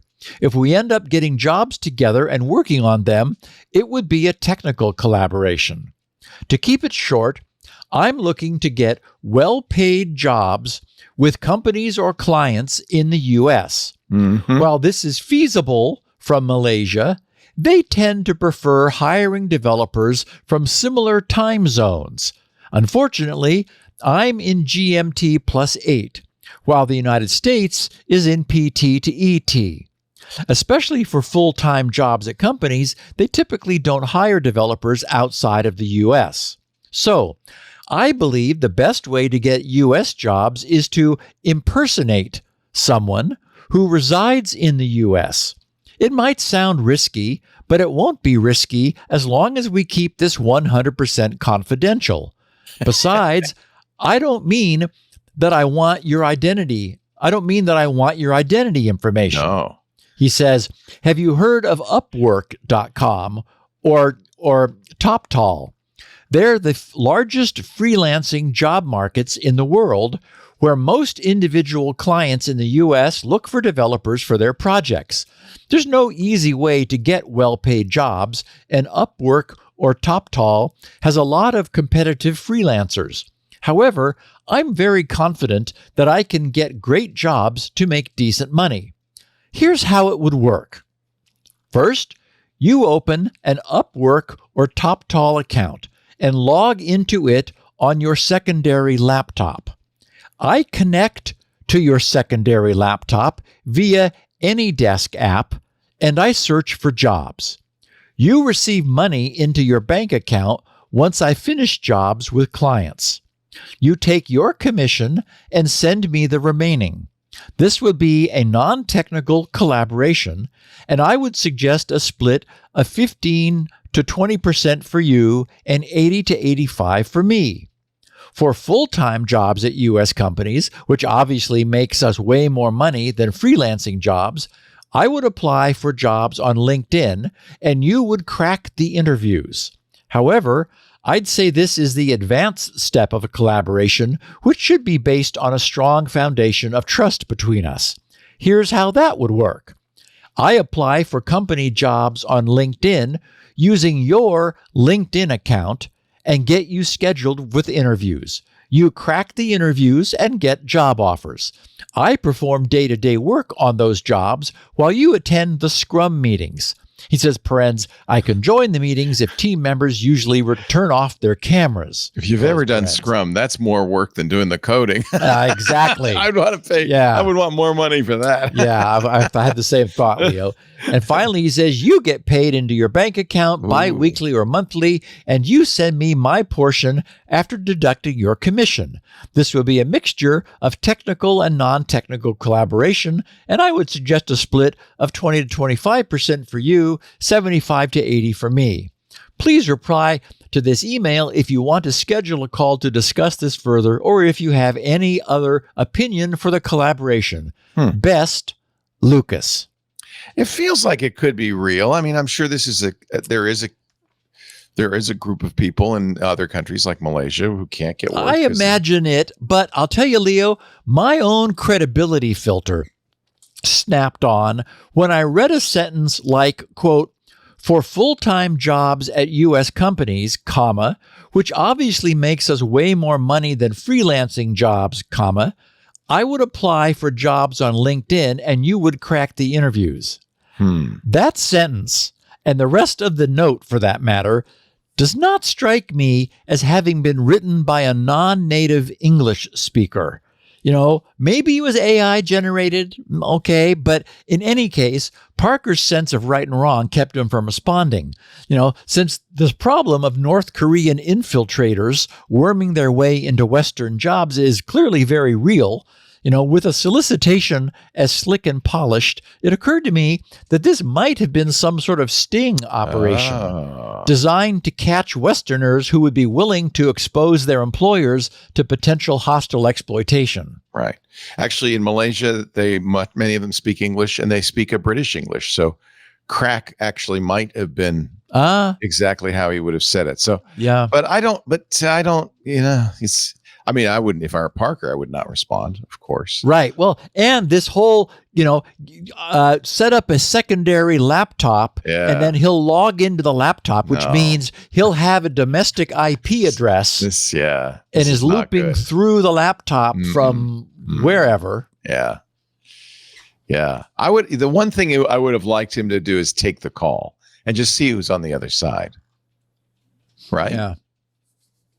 But how it goes, sort of explore it further. Yeah, but if it were me, I would do it. Well, no. I mean, it just feels sketchy, to say the least. Wow, what an interesting email.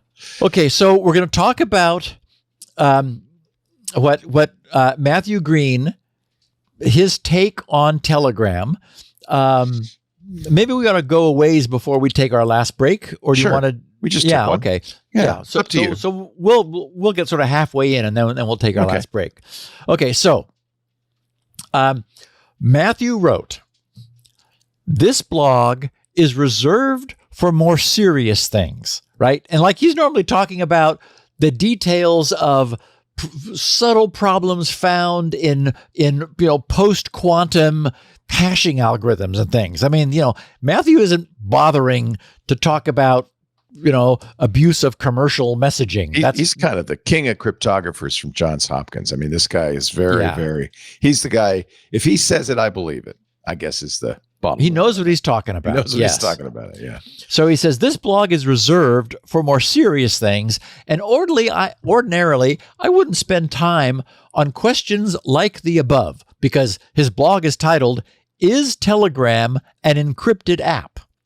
He says, but as much as I'd like to spend my time writing about exciting topics, sometimes the world requires a bit of what Brad DeLong calls intellectual garbage pickup, namely correcting wrong or mostly wrong ideas that spread unchecked across the internet. This post is inspired by the recent and concerning news that Telegram CEO Pavel Durov has been arrested by French authorities for its failure to sufficiently moderate content. While I don't know the details, the use of criminal charges to coerce social media companies is a pretty worrying escalation, and I hope there's more to the story. But this arrest is not what I want to talk about today. What I do want to talk about is one specific detail of the reporting. Specifically, the fact that nearly every news report about the arrest refers to Telegram as an, quote, encrypted messaging app, unquote. This phrase, Matthew writes, drives me nuts because in a very limited technical sense, it's not wrong.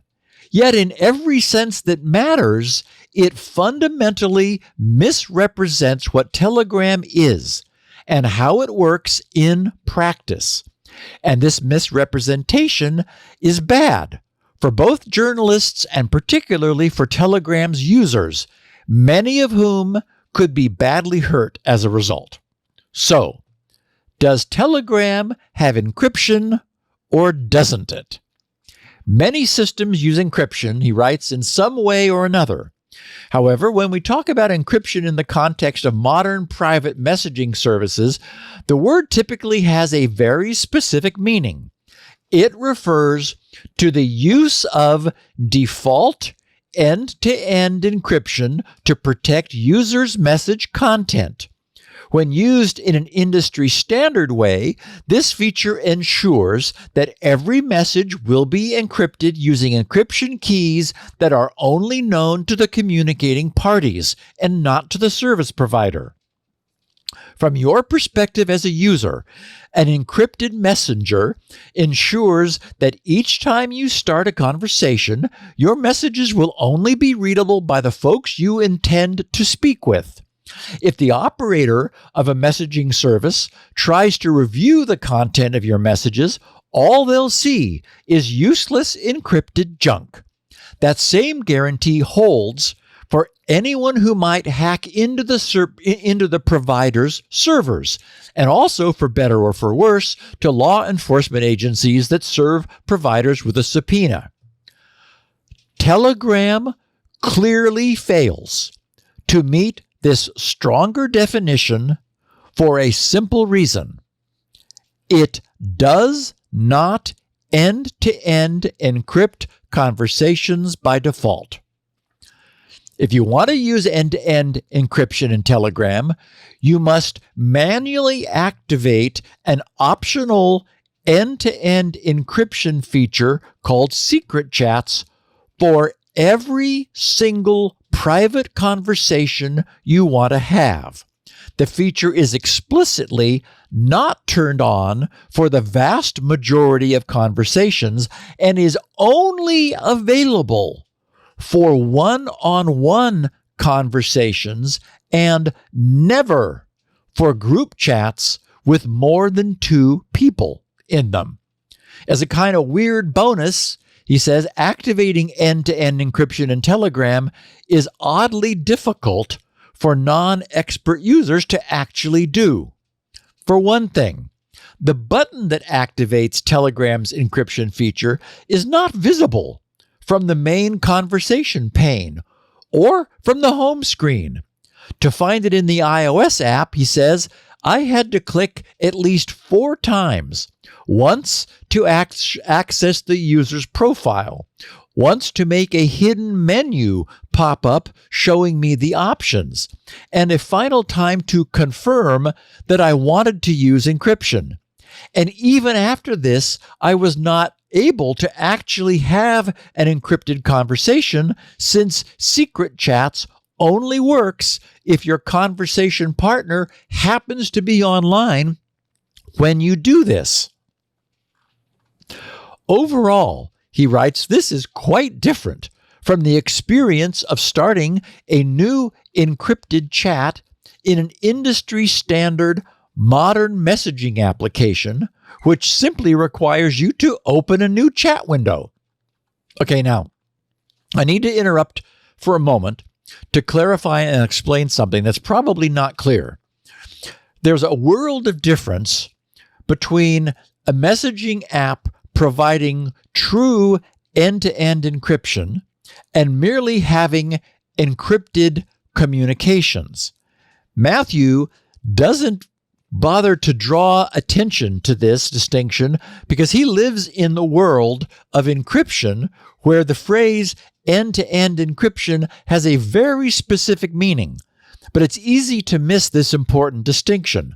The reason iMessage imposes a 32-member limit on group messaging, which I mentioned earlier, and Signal and WhatsApp both impose around 1K limits, is that these services, which Matthew describes as industry standard modern messaging applications, are all actually encrypting every party's message end-to-end individually to every other party. Telegram is incapable of doing this ever. It has no ability to do this under any circumstances. So while it's true that Telegram's individual connections are always encrypted, it's only when 2 and only 2 parties are simultaneously online and Telegram's users opt to enable end-to-end encryption for that single, that two-party dialogue, that any truly unobservable conversation ever takes place over Telegram. All larger group chats are being decrypted by Telegram's servers for re-encryption and sending to other Telegram users. Remember that Matt mentioned that industry standard modern messaging applications never get the keys that are being used by end users to exchange messages. Telegram has all of the keys. So obviously this is a crucial distinction. Okay, returning to Matthew's explanation, he says, while it may seem like I'm being picky, the difference in adoption between default end-to-end encryption and this experience, that is going, having to do 4 clicks and digging down in hidden menus and turning it on only when the other guy is online, he says, is likely very significant. The practical impact is that the vast majority of one-on-one Telegram conversations, and literally every single group chat, are visible on Telegram's servers, which can see and record the content of all messages sent between users. That may or may not be a problem for every Telegram user, but it's certainly not something we'd advertise as particularly well encrypted. He said, parens, if you're interested in the details, as well as a little bit of further criticism of Telegram's actual encryption protocols, I'll get into what we know about that further below. He says, so, does default encryption really matter? Maybe yes, maybe no. There are two different ways to think about this. One is that Telegram's lack of default encryption is just fine for many people. The reality is that many users don't choose Telegram for encrypted private messaging at all. For plenty of people, Telegram is used more like a social media network than a private messenger. And by the way, when we talked about this ages ago, that was exactly the conclusion we came to. Right. Was that Telegram is fine, is encrypted enough, or is not encrypted at all, but that's good enough. I think that was actually the phrase you said, good enough messaging. Right. Yeah. And so people, as long as you know that and they don't advertise otherwise, that's fine. But unfortunately, they imply that it is encrypted. Yes. And even to the point where Pavel, I don't think I have it in the show notes, but Pavel has actively attacked Signal and WhatsApp. Oh, yeah. Deriding their encryption. He says, oh, the government has backdoors into those guys. Well, the government doesn't need a backdoor at Signal. Jeez Louise. Yeah. Hey. So he said Telegram also support. Oh, I'm sorry. He was talking about how they use it as a social media network more than a private messenger. Right. And he said, getting more specific, Telegram has two popular features that makes it ideal for this use case. One of those is the ability to create and subscribe to channels, each of which works like a broadcast network where one person or a small number of people can push content out to millions of readers. When you're broadcasting messages to thousands of strangers in public, maintaining the secrecy of your chat content isn't important. No. And he says Telegram also supports large group chats that can include thousands of users. These groups can be made open for the general public to join, or they can be set up as invite only. He said, while I've never personally wanted to share a group chat with thousands of people, I'm told that many people enjoy this feature. In the large and public instantiation, it also doesn't really matter that Telegram group chats are unencrypted. After all, who cares about confidentiality if you're talking in the public square? He says, but Telegram is not limited to just those features, and many users who join for them will also do other things. Imagine you're in a public square having a group conversation. In that setting, there may be no expectation of strong privacy, and so end-to-end encryption doesn't really matter to you. But let's say that you and 5 friends step out of the square to have a side conversation. Does that conversation deserve strong privacy? It doesn't really matter what you want because Telegram won't provide it, at least not with encryption that protects you from sharing your content with Telegram's servers. Similarly, imagine you use Telegram for its social media-like features, meaning that you mainly consume content rather than producing it.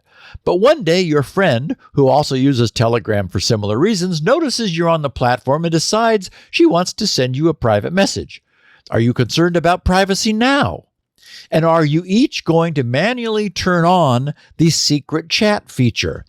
Even though it requires 4 explicit clicks through hidden menus, and even though it will prevent you from communicating immediately if one of you is offline. My strong suspicion, he writes, is that many people who join Telegram for its social media features also end up using it to communicate privately. And I think Telegram knows this, and tends to advertise itself as a secure messenger and talk about the platform's encryption features precisely because they know it makes people feel more comfortable. But in practice, I also suspect that very few of those users are actually using Telegram's encryption.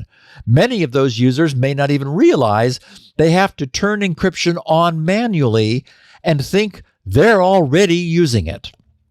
And this brings me to my next point. Telegram knows its encryption is difficult to turn on, and they continue to promote their product as a secure messenger.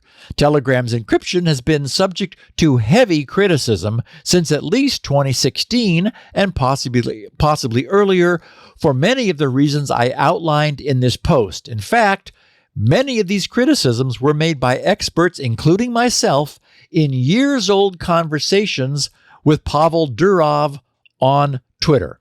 And Leo, I'm going to inject something next, but let's take our final break. Okay. And then we're going to get into what Matthew thinks about the actual technology that Telegram has deployed. Stay tuned for Steve's injection. But first, a word up with our sponsor, Delete Me. Oh, man, we are so glad we used Delete Me after that big NPD breach you talked about last week. Holy camole. If you've ever searched for your name online and didn't like what you saw, well, join the club. I don't recommend it. It's eye-opening and it's depressing. Maintaining privacy is not just a personal concern. It's a concern for your business, especially for your managers, your C-suite. We had to use Delete Me for Lisa. We wanted to because Lisa, her personal information was being used to spearfish our employees, their personal information too. And but with Delete Me, it's all gone. And Delete Me even has a family plan, so you can ensure everyone in the family feels safe online too. Delete Me helps reduce the risk from identity threat, from cybersecurity threats, from harassment, spear phishing. It really made a big difference for us. And I think every business needs Delete Me for at least for their management, because, you know, that information just empowers a bad guy to go after you. Delete Me's experts, when you sign up, will find and remove your information from hundreds of data brokers like NPD. There are hundreds out there, and there's more every day, sad to say, because it's a very lucrative business and it's absolutely legal. With Delete Me, you can assign a unique data sheet to each family member that's tailored to them, because you may say, well, the Instagram is fine, but we want to know what's going on Facebook, things like that. With easy-to-use controls, the account owner can manage privacy settings for the whole family. Now, once you sign up for Delete Me and that first removal happens, and this is really important because, you know, the law requires these data brokers to have a form that says remove my data. And if you knew all, 400 of them and you could go to each one individually, you could do that. The problem is they start repopulating it immediately. Delete Me continue. First of all, not only do they know who to go to and remove all that stuff to begin with, they continue to scan and remove your information regularly. And that's really, really important. That's why you pay for Delete Me, frankly. We're talking things. Don't do this, but if you searched online for your name, you'd find addresses, photos, emails, relatives, phone numbers, social media, property value. And if you were in the NPD breach, and I think everybody in the United States was, social security numbers too. This is terrible. Protect yourself. Reclaim your privacy. Visit joindeleteme.com/twit. If you use the offer code TWIT, you'll get 20% off. That's joindeleteme.com/twit. The offer code TWIT gets you 20% off. It's a shame we have to do this, but until Congress bans these data brokers, this is just something we're going to have to live with. Fortunately, we can at least we can do this. joindeleteme.com/twit. You don't really have to live with it. Okay, Steve, time for my injection. Okay. It was an interjection, but yes. Not an injection. I'm going to interject here. Okay. To note that back in the morning of March 29th, 2015, after Matthew first sat down to take a serious long look at Telegram's encryption protocol and its system. His tweet linked to Telegram's page. I've got the link in the show notes for anyone who's interested. And the Telegram page is titled Creating an Authorization Key. So he tweets the link, and then he says, like, seriously, what the F is even going on here? Okay, so this is a top cryptographer who understands this stuff, who looks at Telegram's technical document on creating an authorization key and is scratching his head.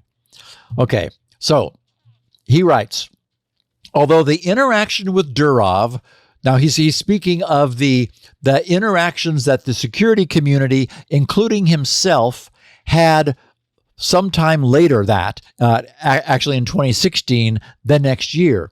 He said, although the interaction with Durov could sometimes be harsh, he said, I still mostly assumed good faith from Telegram back in those days.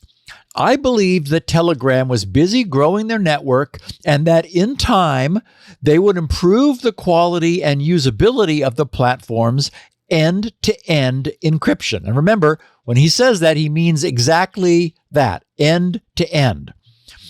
And he said, which is to say, the platform never has the keys. Only the endpoints know the keys that are being used to encrypt and decrypt their conversation. That's the key. Telegram only offers that if you jump through hoops, and it's never on by default. There is no on. So, because of like the hoops you have to jump through.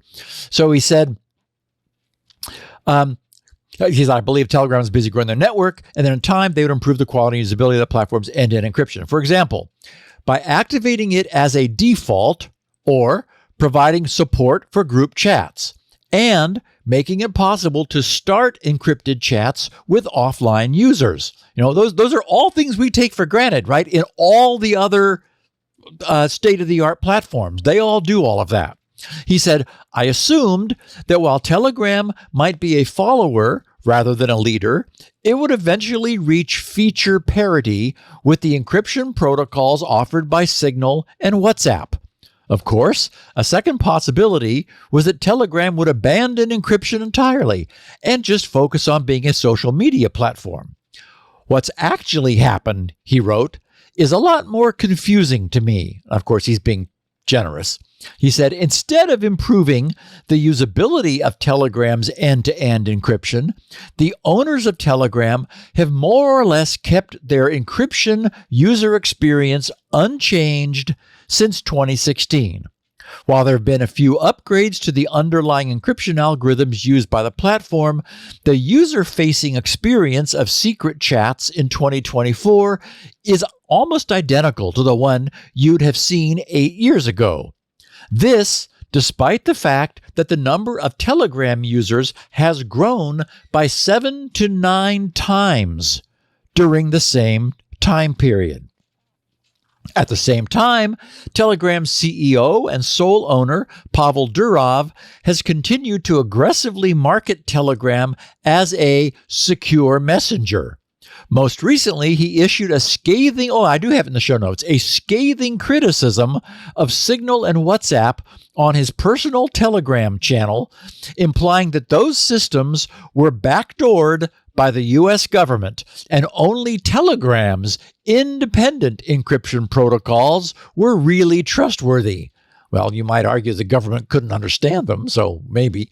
Anyway, he says, while this might be a reasonable nerd argument, if it was taking place between two platforms that both supported default end-to-end encryption, Telegram really has no legs to stand on in this particular discussion. Indeed, it no longer feels amusing to see the Telegram organization urging people away from default encrypted messengers while refusing to implement essential features that would widely encrypt their own users' messages. In fact, it's starting to feel a bit malicious.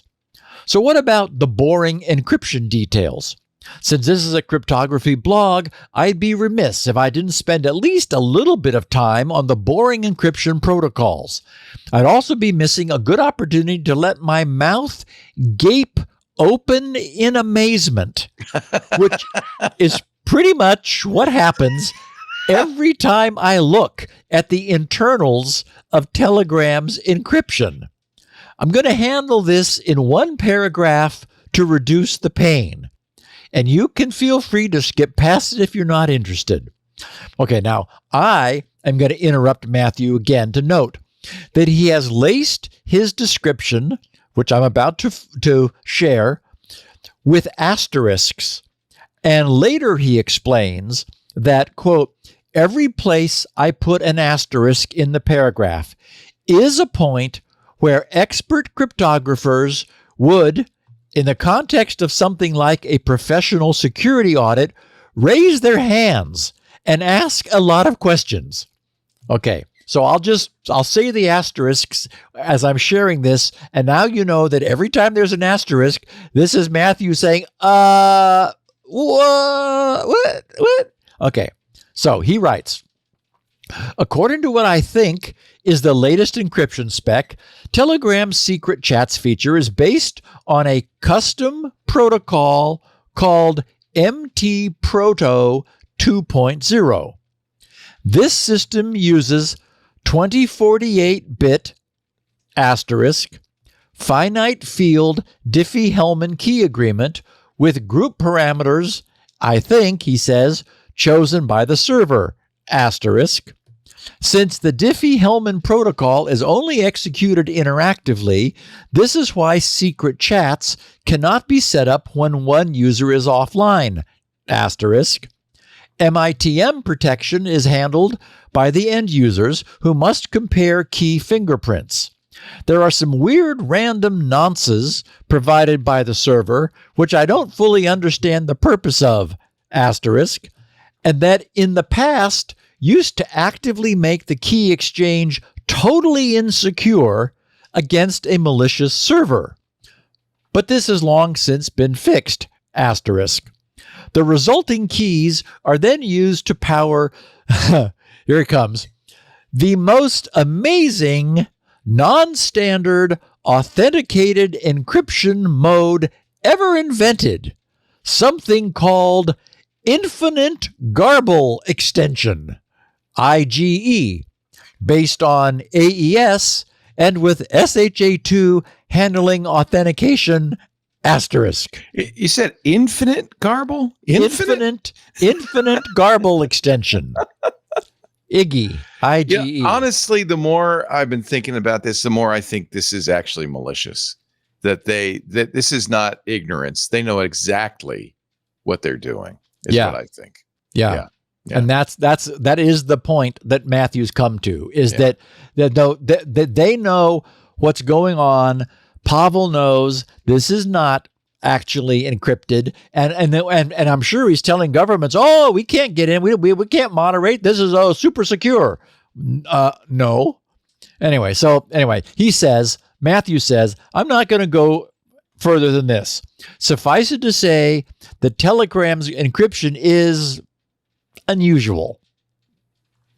And I loved it. He said, the most amazing, non-standard, authenticated encryption mode ever invented. Something called Infinite Garble Extension. Right. Anyway, he said, if you ask me to guess whether the protocol and implementation of Telegram secret chats is secure, I would say quite possibly. To be honest, though, it doesn't matter how secure something is if people are not actually using it. So, he says, is there anything else to know? Yes, unfortunately. Even though end-to-end encryption is one of the best tools we've developed to prevent data compromise, it is hardly the end of the story. One of the biggest privacy problems in messaging is the availability of loads of metadata. Essentially, data about who uses the service, who they talk to, and when they do that talking. That data is not typically protected by end-to-end encryption. Even in applications that are broadcast only, such as Telegram's channels, there's plenty of useful metadata available about who is listening to a broadcast. That information alone is valuable to people, as evidenced by the enormous amounts of money that traditional broadcasters spend to collect it. Right now, all of that information likely exists on Telegram's servers, where it's available to anyone who wants to collect it. I'm not specifically calling out Telegram for this, since the same problem exists with virtually every other social media network and private messenger, but it should be mentioned just to avoid leaving you with the conclusion that encryption is all we need. Okay, so there are many useful, wonderful bits among what Matthew wrote. One is that while Telegram's crypto is bizarre, on its face, it's not obviously insecure, but neither has it ever been shown to be secure. Mostly it's just bizarre, or as Matthew put it, what the F? The most important thing for Telegram's users to appreciate is that what Matthew referred to as today's industry standard encrypted messaging apps provide always-on end-to-end encryption by default, while extending that true end-to-end encryption no matter how many individuals are participating in chat groups. And you know, Leo, I didn't think of this when I was putting this down on paper yesterday, but Telegram is actually riding on the coattails of the other messaging apps. Oh, we do it too. We're end to end. See? Yeah. Because Apple and Signal and WhatsApp have established the idea that everything is secure because they actually are. Right. Telegram's just saying, yeah, we are too. Us too. Yeah, you know, we do that. That's what messaging is. Not what encrypted. They do. Not what they do. Yep. So also, remember the last time we talked about iMessage and saw that not only had Apple implemented true multi-party end-to-end encrypted messaging, but that iMessage is also offering true forward secrecy by periodically and continuously rolling its conversation keys. iMessage and Signal offer technology that Telegram has never had, and as Matthew noted, shows no sign of obtaining or even wanting. It's pretty clear they don't. They don't want it. Yeah. Right. Like, well, and look, they've gone up by a factor of 7 to 9. I mean, it's super popular. Why complicate that with additional technology? It's like they don't need more encryption. They're able just to claim it. And of course, Telegram's popularity may not really be about true security, right? It's more about subscribing to its channels with a weaker assumption that, well, things are secure here, only because Telegram also has the unearned reputation of being a secure messaging system. So anyway, they're unable to offer what the other guys offer with much smaller groups. And it's a benefit that Telegram is able to have these massive hundreds of thousands subscriber broadcasts. They cannot make it end-to-end encrypted, so they don't. Yet they're getting the benefit of doing so. Anyway, Matthew began, as we know, by posing the question, is Telegram an encrypted app? The most generous answer would be that while it can be forced to provide state-of-the-art end-to-end encryption between two online parties, it certainly is not as encrypted as the general public, its users, and the press have all come to assume. More than anything else, its ability to broadcast to very large groups has turned it into a social media platform with an air of undeserved security and privacy. So, thank you, Matthew Green, for laying it out. Yeah. I think that's, I read the piece too. I'm glad you brought it back because it was very interesting. And I thought a pretty big takedown of it. Unfortunately, the people who most need to read it No one will will never know. This is just for our listeners. Yeah, and even our listeners already know this because we've covered this subject before. I like Telegram. Actually, I don't. I shouldn't maybe mention this, but right now we're streaming on 7 streams, as you know, YouTube and Twitch, LinkedIn, Facebook, Twitter, Discord, and Kick. And I think we're going to replace Kick with Telegram. Because I loved maybe 8 years ago when it really took off. I thought, I want everybody to use this. We should, but we talked about this, and it was, as you said, good enough. It's not encrypted, but most of the time you don't expect that. The standards have changed now, thanks to Apple and Google using RCS. And Google's case, Apple uses RCS and Leo, encryption. The podcast, your network podcasts, don't need encryption. Right. We don't want them to be encrypted. We want everybody to see them. Yeah. So I think Telegram, I don't know. You can't, I don't know. We'll see. You know what's cool though? We have 764 people watching on those 7 platforms right now. And I think that's a great way to introduce ourselves to a new audience.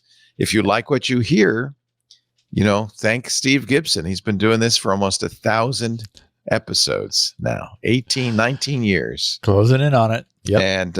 And it's the best thing. I tell you what, no one's been doing it longer, more effectively spreading the word about security than this guy right here. We're very, very grateful to him. And you're right. I'd be really sad if we were counting down. If this was 10, 9, 8, I'd be just terrible. If you like the show, support it. Join the club, Club Twit at twit.tv/clubtwit. Interact with Steve. Buy a copy of SpinRite. That's his real bread and butter. The world's best mass storage performance enhancer, maintenance utility, recovery utility. 6.1 is the current version. It's available from him directly at grc.com. That's his website. While you're at GRC, of course, you can find lots of great stuff. Steve gives away most of what he writes, like Valid Drive, which makes sure that you got the USB storage you thought you were buying from Amazon. Actually, it can be used anywhere. Shields Up, which I've been using for 2 decades to test my routers before I go public. In control, if you don't want Microsoft to upgrade Windows out from under you. Yeah, and that the new one, which I can never remember the name of. Buy your is lead. Boot Secure. Is Boot Secure. Anyway, go to grc.com. Check it out while you're there. You can get a copy of the show. He has the usual 64 kilobit audio. Also, 2 unique formats, the 16 kilobit audio for the bandwidth impaired. Yes, that's right, 16. If you want to know what the old days sounded like, listen at 16 kilobits. It sounds like Thomas Edison. Mary had a little lamb. He also has the text version of the show, the transcriptions, written by Elaine Ferris, who uses those 16 kilobit versions. So that's why we make them. He has the show notes too. And I think a lot of people like to get the show notes as a great kind of précis of what we've talked about. The pictures in there, all the links and so forth. grc.com. We have the show at our site, the 64 kilobit audio, but we also have our unique format, video. Yeah, we do a video version of this. You don't need it. But if you wanted it, you can get it at twit.tv/SN. You can also get a copy from YouTube. Actually, if you go to twit.tv/SN, there's a link to the YouTube channel there. So you can go right there. That's a good way to share. I know a lot of times people hear something and go, oh, I gotta get my boss this, or, oh, I really should pass this along to my uncle because he thinks Telegram's all that. So if you do hear something you want to clip, YouTube's really good for just taking that little piece and sending it to them. And who knows, maybe we'll create a new listener by doing that. You can also subscribe in your favorite podcast player. We have links on the webpage for those too. That way you'll get it automatically without even thinking about it. You don't have to click a link or anything. You can also watch us live, as I mentioned, on all those platforms, as 760 people are doing right now. The easiest way to do that is go to the webpage, twit.tv/SN, and you can see the live links. We do it about right after MacBreak Weekly, so the time is a little fungible, but usually around 2 p.m. Pacific, 5 p.m. Eastern. That's when we started today, 2100 UTC of a Tuesday. Thank you, Steve. Have a great week. Thank you, my friend. I will not be here next week, going on vacation for a couple of weeks. Right. Mike will take over. He'll do a great job. And I will see you September 24th. Yep, I already verified with Micah that he receives the emails that I send. Good. So he'll have the show notes for next week and the week after. Nice. So we're missing you for 2 episodes, right? 2 episodes. I will be back on the 24th. Yeah. Okay. Have Thanks, a great Steve. time. Have a great week. See you next then. time. Bye. Security Now. Security Now.